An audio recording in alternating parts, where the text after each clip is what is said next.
Good morning, students. Let me kick off this segment with my favorite subject, commerce. I am your commerce teacher. I am happy to know that you all have chosen commerce group. Today we are going to discuss about Unit 1, Fundamentals of Business. Since Unit 1 is a very big topic, it has been divided into 3 chapters. Chapter 1, Historical Background of Commerce in Subcontinent. This is what we are going to discuss today. Before that, what is meant by fundamentals? Fundamentals means basics. Suppose when you go to a computer class or typing class or tailoring class, first they will start only with basics. Because if you learn more about basics only, it will be easy for you to learn the subject matter in detail. So that only this unit has also been started with basics of business. Okay. As soon as you hear the word business, what comes to your mind? Let me guess. I know that some of you may think about local shopkeeper in your vicinity who runs his own departmental store who sells our daily needs. Or you may also think about gold merchants. Or you may also think about the shopkeepers nearby your house, etc. Do you think business is just doing a job? Why do people do business? Obvious answer is just to earn money. So, business is an economic activity carried on by few or more individuals to satisfy human needs and help in earning income. As you see the picture, business is the whole process of trade and commerce. So what is meant by trade? Trade simply means buying and selling of goods. So then what is commerce? Commerce not only deals with buying and selling of goods but also deals with other activities which helps in trade. Such activities are transporting, warehousing, insurance, advertising, communicating, banking, etc. So these all put together is termed as commerce. Let us start with chapter 1, Historical Background of Commerce in Subcontinent. Since we have come from 10th standard, you know what is history. What is history? Study of the past. So we are going to study about the background of commerce in subcontinent. That is how commerce felt in ancient days. We'll discuss about the introduction. Since you have chosen commerce group, it is now more important for you students to learn the historical background of the growth and development of commerce in the country and particularly in Tamil Nadu in order to be more clear with commerce. Commerce existed from ancient days and it has been in practice for many years. It plays an important role in every part of human life. During the time when money was not invented, commerce emerged as a barter system, which means exchange of goods for goods. See, you can see the picture below. That is, there are two persons. One person is giving fish, another person is giving meat. So the person giving meat is receiving fish and the person giving fish is receiving meat. So they are exchanging good for some other goods. So this is called as barter system since money is absent. After when money was introduced, the goods were exchanged in between states and in between countries for money. However, Tamil Nadu remained to be the founder of trade and commerce. So, listen carefully, Tamil Nadu remained to be the founder of trade and commerce. As a whole, commerce came into effect only after barter system was introduced. Slowly, commerce started to develop into a different forms of scientific system. That is, involving different methods of doing business, such as monetary system. Monetary system only started after money was introduced. So it is a system by which a government provides money in a country's economy. Next came mail order business. Mail order business means we are buying and selling of goods through mail. It has been done through mail. So when you send a mail for requesting your desire to buy a product or to purchase a product, it will be provided at your doorstep. Students, see the picture below. That picture is an example of mail order business. The person who has ordered the product is receiving the product at the doorstep by signing in the receipt. The receipt is a proof that the ordered product has been delivered. Next comes hire purchase system and installment system. Hire purchase system and installment system are both same but with slight difference, that is, in hire purchase system, ownership of goods is transferred after the payment of final installment. But in installment system, since installment system is an agreement of sale, ownership of goods passes to the buyer just by signing the agreement. As you know, students, technology has improved a lot in this century and commerce activities is heading for a cashless payment. That means purchasing the product through e-commerce. What is e-commerce? E-commerce means electronic commerce where trading is done through online by not using money, instead making payment through credit cards, debit cards, mobile banking. The sellers nowadays are using e-marketing. That is, they are marketing the goods through online. I think so you all will be familiar with this online purchase because in current situation of lockdown due to corona, many of you would have purchased the consumer products through online. Am I right? Students, listen carefully. I'll tell you by whom this trading activity came into existence. Indus Valley people were the people who began this trading activity in India. They started to use the word trade, and that is how the word Vaniyam and Vanibam has came into existence. And it has a Dravidian origin. That means this word is used in South India. You may wonder how this trade came into existence. Early Tamilians produced their products and goods from the land and bartered their surplus. That means what? Bartered their surplus. Actually what they did is, the early Tamilians, they produced the products, they cultivated the products with the help of their land, their own land. And what they did, they after harvesting the products, they started to use some of the products for their own purpose, for the family purpose, and the balance was called as surplus, and those surplus was bartered. This was called trade. That's how Vanigam word used, and it is widely used in Thirukural and Purananuru. During the Sangam period was between 400 BC to 200 AD. That time, the trade was both internal and external. Internal trade means the trade done inside the particular region. External trade means the buying and selling activities done outside the regions, connecting various regions. But in those days, only barter system prevailed. They exchanged articles like honey, roots, fruits, cattle, milk and milk products. So the people were dependent on one another for trade and commerce. Students, listen carefully. Now we are going to see about trade and traders in the Pandya dynasty. Since you have completed your 10th, I believe that you all are very familiar with Pandya dynasty. We are going to see how was trade carried on during the rule of Pandyas. Okay, so during the rule of Pandyas, trade and commerce was so common during those period. According to Hebrew and Latin, archaeological remained in Aden, Alexandria, Java, Sumatra and even in China for the existence of trade. Okay, let me say what is archaeological. In Tamil they will tell Tolporul Araichi.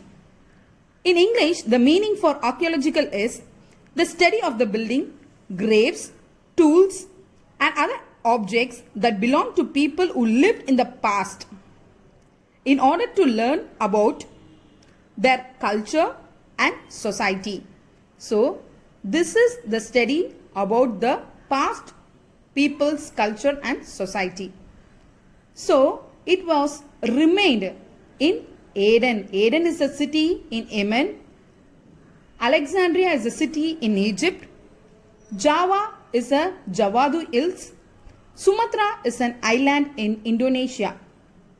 So there they were studying about the archaeology. For trade to be developed, this also includes China. During this period, trade was more popular for the following goods such as copper, cloth, salt, flour, sandal, wood, fish, paddy, cereals, pearls, etc. The place where the goods are sold is called market. But in the period of Pandyas, it was called as Angadi. The word market, which is most familiar today, was known as Angadi during the rule of Pandyas. The two, particularly day market was called as Nallangadi and night market was called as Allangadi. Students, you are very familiar about the city Madurai. Madurai was called as sleepless city since business activities were carried on the whole day. Even during the night times, the business was carried on. 24/7, the business activities was going on. This is all about the trade and traders in the Pandya's dynasty. Students, next we are going to see about coastal trade in ancient Tamil Nadu. Coastal means the area nearer to the sea. In Tamil, கடலோர பகுதிகள் என்று சொல்வார்கள்.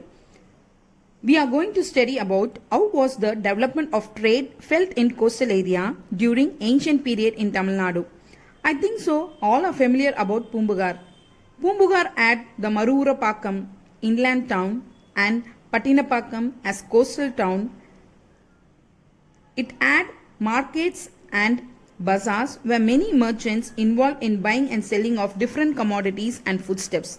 Okay, why Marurapakkam is termed as inland town? It is termed as inland town because the buying and selling activities carried on within that particular area. And why Patinapakkam as coastal town? The buying and selling activities carried on outside that particular region. During ancient times, there were many ports. Port denotes harbor where export and import took place. What is export? Export means selling of goods to other countries. Import means buying of goods from other countries. Some of the port towns like Tondi, Korkai, Pugar and Musri were always busy with import and exports. People of this coastal region engaged themselves in coastal trade. Small boats like Padagu, Timil, Thoni, Ambu, Odampurai, etc. were used to cross rivers for domestic trade. Domestic trade means trade carried on within that particular region. But big boats termed as what? The ships like Kalam, Marakulam, Bangam, Navai, etc. used for crossing oceans for foreign trade. What is foreign trade? It is termed as international trade. Trade between other countries. Students, the third picture is a picture in Pumbugar. Pumbugar coastal region picture. That is, take a look of it, and that's about coastal trade in ancient Tamil Nadu. Students, next we are going to see role of the government during ancient Tamil Nadu. What was the role played by government during ancient days in Tamil Nadu? Since trade took place effectively in Tamil Nadu during olden days, many foreigners came forward to transact with Tamil. So those foreigners were known as Yavanas. Arabs who traded with Tamil were called Jonagar. The city Kaveri Pumpattinam were very much praised, since in this particular city Kaveri Pumpattinam many foreigners came forward to transact, and also they started with the export and import of goods. The role of state in trade related to two aspects. What are the two aspects? Namely, adequate infrastructure to sustain the trade. That is, they add sufficient infrastructure in order to maintain the trade between countries. The second one is administrative machinery for taxation. They add many missionaries in order to administer, and also they provide it for taxation purpose. During the Sangam period, I already told Sangam period falls in between 400 BC to 200 AD. During those period, the trade routes were passing through thick forest over Western Ghats. Students, you know, forest means it will be full of wild animals and sometimes persons like Veerappan. So, in order to protect those merchant caravans, the state government decided to expand the infrastructure of the state for better trade and started with overseas trade, that is, trade through waterways. Okay, what is meant by caravans? Caravans means a large vehicle in which group of people travel across the forest or desert. In order to develop the overseas trade, many such ports were developed during Sangam period. Kaveri Pumbattinam was the chief port of the kingdom of Cholas. Nagapattinam, Marakanam, Arikamedu, etc. were the small ports on east coast. During Pandya's rule, Pandyas developed ports like Korkai, Saliyur, Kayal, Marungur, Pattinam and Kumari for foreign trade. The state governments installed checkposts to collect customs along the highways of the ports. Students, checkpost means a barrier where security checks are carried out on travelers. For example, while traveling on roadways, you may see tolls. So that is really termed as checkpost. Then, what is meant by customs? Customs means the government department that collects taxes on goods bought and sold. Once again I am telling, customs means the government departments. They will collect taxes for the goods which are bought and sold. That is called as customs. This is a picture of checkpost. Students, please have a glance of it. As you have already seen, this is a picture of port. Port means harbor. Please have a glance of it. Students, next we are going to discuss in detail about the person who is in this picture and about his contribution to trade. Can you identify the person in this picture?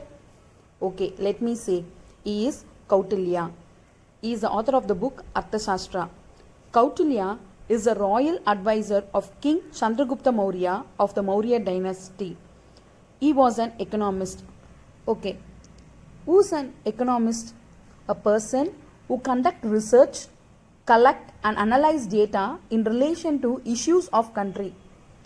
Certain issues like interest rates, exchange rates, taxes, etc.